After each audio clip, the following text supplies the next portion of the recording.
Siang Pak Pur. Sedikit Pak Pur, dikit aja Pak.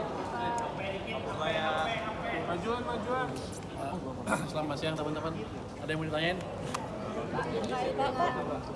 Kasusnya Pak, terkait Yang tadi pengecilan pembayaran pajak itu gimana Pak? Nanti strateginya ke depan supaya nggak terjadi lagi gimana Pak? apa dah? Kasus pengecilan pembayaran pajak Pak oleh Yang di Kejaksaan Agung kemarin Yang itu di Pak. Kejagung Pak. Yang di Kejagung itu loh Pak. Taksasi ya, kita lihat perkembangannya seperti apa. Kejaksaan Agung kan sedang meriksa ya. Saya sih nggak ikut campur, kita lihat aja datanya seperti apa, dia seperti apa. Tapi kalau saya lihat kalau teks amnesti kan itu kan pajak. Kan Mbak bukan tax amnesty Pak, Yang pengecilan pajak Pak. Oh yang pengecilan yang mana nih? badan itu Yang diperiksa Kejagung bukan soal tax amnesty Pak, jadi soal pengecilan pajak. Dan pajak dari Jadi pajak badan Pak. tahun berapa itu? 2016 sampai 2020 Pak.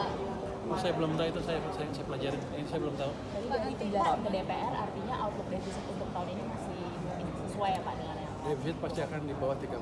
Jadi masih ini yang paling penting adalah gini. Ketika kemarin ekonomi melambat, Anda kan tahu sampai September itu kan melambat sekali sampai rakyat turun ke jalan karena merasa hidupnya mulai tertekan. Ya otomatis kan pajaknya juga artinya bisnis juga melambat kan. Pajak juga melambat. Nah, waktu itu ketika seperti itu saya nggak bisa naikin pajak. Kenapa? Itu langkah yang nggak bijak. Kita harus countercyclical untuk membalikan ekonomi dari turun ke depan. Jadi kita biarkan apa adanya sambil kita perbaikin cara mengelola pajak kita. Jadi saya tidak menaikkan pajak. Ada pajak-pajak baru dan kinerja juga naik-naikin. Supaya itu kan secara nggak langsung berstimulus ke masyarakat dan ekonominya. Nah, dengan cara seperti itu ya normal lah. Jadi kalau pajaknya sesuai dengan target. Tapi ke depan kalau kita naik balik kan saya harus balik nih. Coba September akhir, Oktober, November udah agak kencang ekonominya. Dan tahun 2026 nanti juga udah lebih bagus lagi kalau kita bisa jaga momentum pertumbuhan yang tadi terjadi. Artinya masalah pajak bukan masalah isu besar lagi. Tapi tahun ini bakal tercapai nggak Pak pajaknya? Karena tahun ini pajaknya akan ada update Yang kita lihat adalah kita jaga defisitnya di bawah 3% PDB. Selain reformasi di bidang korteksnya Pak. Bapak outlook shortfall pajaknya berapa? Ada, tapi nggak akan saya kasih Anda.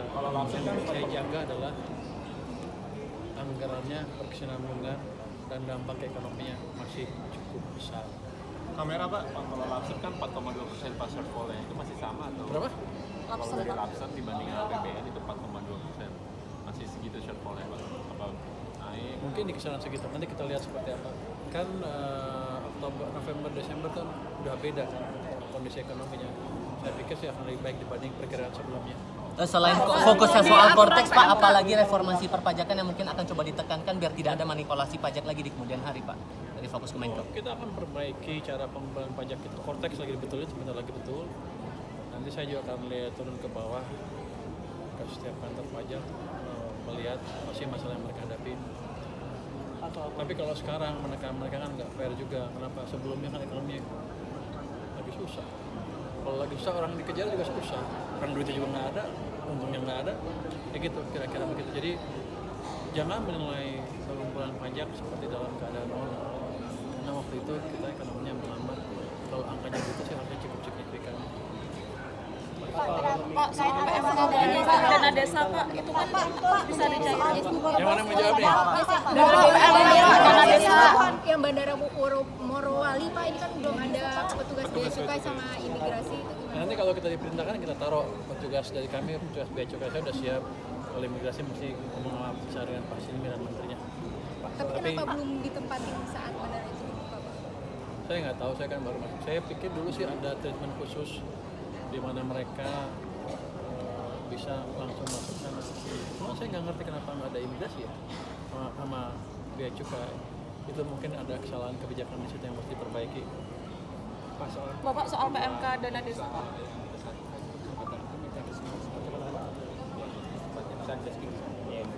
Oh, Kamera Pak. Nanti hari Senin akan diumumkan mekanisme seperti apa, cara ngadunya seperti apa, persyaratan seperti apa. Nanti kan kita pilih yang mana yang kita bisa bereskan lebih cepat, minggu depannya saya mulai sidang dengan para yang ngadu tadi.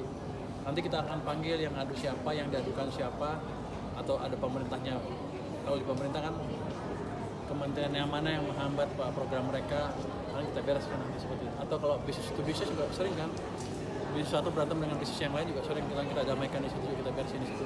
Yang penting investasinya harus berjalan dengan baik. Nanti kalau di situ nanti ada peraturan yang mengganggu, nanti kita perbaiki dengan lewat Pokja 3-nya, Satgas 3-nya. Pak, soal beras impor ilegal itu masuk di Pelabuhan Sabang sama di Pelabuhan Batam, itu bea cukai gimana caranya untuk Kita akan beresin, jadi bea cukai saya udah panggil mereka, kita rapat internal ya. Kita bilang, kita diskusikan dengan mereka, saya bilang begini, image bea cukai kurang bagus di media, di masyarakat, di pimpinan tertinggi kita. Jadi kita perbaiki, yang mana kameranya? Depan Pak, depan.